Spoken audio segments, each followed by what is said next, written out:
नमस्कार। मैं दीपक पांडे, राष्ट्रीय प्रवक्ता भारतीय आजाद मंच।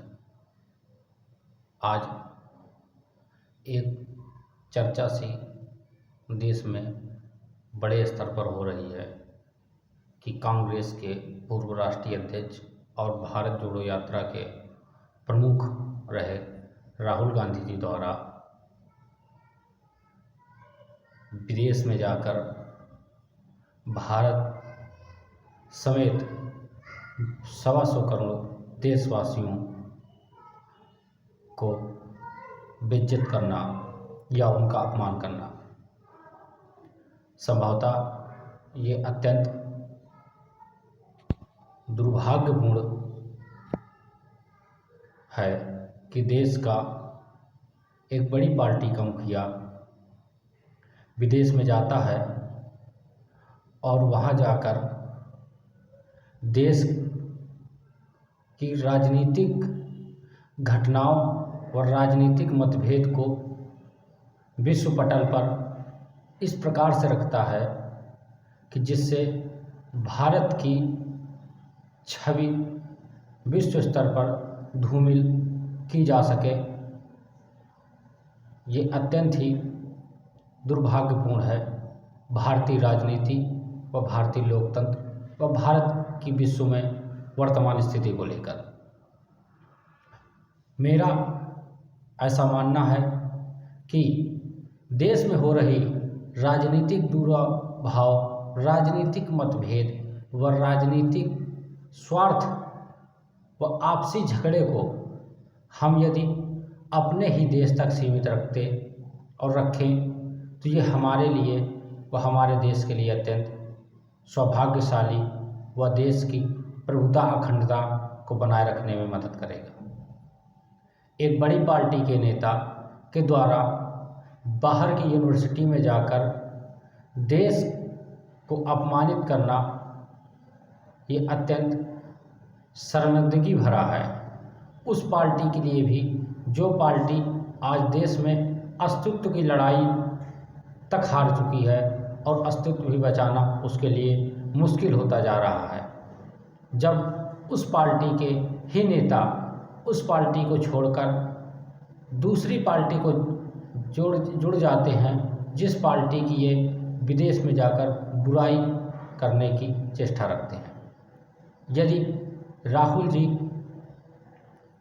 इतने ही प्रभावशाली व्यक्ति हैं और इतने ही लोग उनको सुनना चाहते हैं तो वह देश में सुनाएं, क्योंकि विदेश में बैठा व्यक्ति आपकी सिर्फ हंसी के पात्र आपको बनाएगा और देश में बैठा व्यक्ति शायद आपकी बातों से प्रभावित होकर आपको सत्ता पर बैठाने पर भी काबिज हो जाए। भारत जोड़ो यात्रा पर आपको बड़े स्तर पर लोगों ने सहयोग किया। हमने स्वयं देखा कि आपका जनता के प्रति लगाव था, लेकिन आपका विदेश में दिया गया भाषण देश की छवि को धूमिल करने वाला था और देश की अंदरूनी मसले को विश्व पटल पर रखना अत्यंत ही दुर्भाग्यपूर्ण है। मैं एक छोटी सी पार्टी का एक छोटा सा कार्यकर्ता न समझ कार्यकर्ता हूँ, लेकिन आप एक बड़ी पार्टी के एक ऐसी पार्टी के कार्यकर्ता जिसने देश में 60 साल राज किया, जिसने देश में लगभग 10 प्रधानमंत्री दिए और आप उस पार्टी का नेतृत्व करने के बाद देश का मान सम्मान को यदि आप काबिज नहीं रख सकते तो ये अत्यंत ही देश के लिए दुर्भाग्यपूर्ण है वह आपके गांधी परिवार के लिए दुर्भाग्यपूर्ण है। क्योंकि गांधी परिवार ने हमें इंदिरा गांधी जैसी आयरन लेडी दी थी, जिन्होंने अमेरिका जैसे देश के आगे झुकना मुनासिब नहीं समझा और उन्होंने पाकिस्तान के 2 टुकड़े किए। राजीव गांधी जैसे नेता दिए जिन्होंने कंप्यूटर क्रांति लाकर देश को डिजिटल बनाने में प्रथम योगदान दिया। लाल बहादुर शास्त्री जैसे प्रधानमंत्री दिए जिन्होंने जय जवान जय किसान का नारा देकर देश को 62 की लड़ाई में जीत 54 की लड़ाई में जीत दिलाई।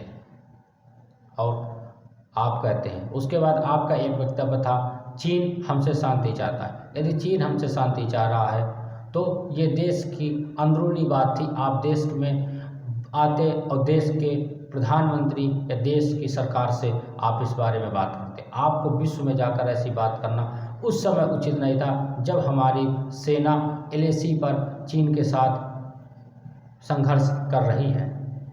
लगातार चीन भारतीय सीमा पर घुसपैठ कर रहा है और आप चीन से शांति की बात कर, चीन का पक्ष लेकर उसके फेवर में बात करते हैं, जिससे हमारे साथ हमारे देश का स्वाभिमान जुड़ा हुआ है। हमने देखा है आप ही के पूर्वजों ने हिंदी चीनी भाई भाई का नारा दिया था, उसके बाद किस प्रकार से चीन ने हमारी पीठ पर छुरा भोंकने का काम किया था। आज आप उसी चीन के फेवर में खड़े हैं। ये अत्यंत ही दुर्भाग्यपूर्ण है। आपको अपने देश की सरकार व आपको अपने देश की सेना के साथ खड़ा होना चाहिए। सेना व सरकार जो निर्णय लेगी चीन के पक्ष में, उसका आपको समर्थन करना चाहिए। राजनीतिक मतभेद, दुराभाव, सत्ता परिवर्तन या सत्ता पक्ष, इसका यदि बात हम देश में ही करेंगे तो देश के लिए अच्छा होगा। राहुल गांधी के द्वारा विदेश में दिए गए भाषण और देश की धूमिल कर रही छवि भारतीय आज़ाद में कड़े शब्दों में निंदा करता है। वह ऐसी आगे चलकर अगर ऐसी बात ना ही एक बड़ी पार्टी के नेता करेंगे तो संभवतः जो अस्तित्व खो रहा है उसको बचाने में उन्हीं के लिए मदद का साबित होगा। हम देश में विरोध कर सकते हैं अपनी राजनीतिक तौर पर, राजनीतिक दलों का व सरकार का, लेकिन यदि विश्व पटल पर बात आएगी तो हम सरकार के फेवर में खड़े हैं और सरकार के पक्ष में खड़े हैं, क्योंकि देश का मान, देश का सम्मान ही हमारा स्वाभिमान है और इसको बचाने के लिए भारतीय आज़ाद मंच हर कार्यकर्ता सरकार द्वारा किए जा रहे किसी विश्व में किसी भी निर्णय के लिए हमेशा सरकार के फेवर में, सरकार के पक्ष में है। जय हिंद, जय भारत, जय आज़ाद।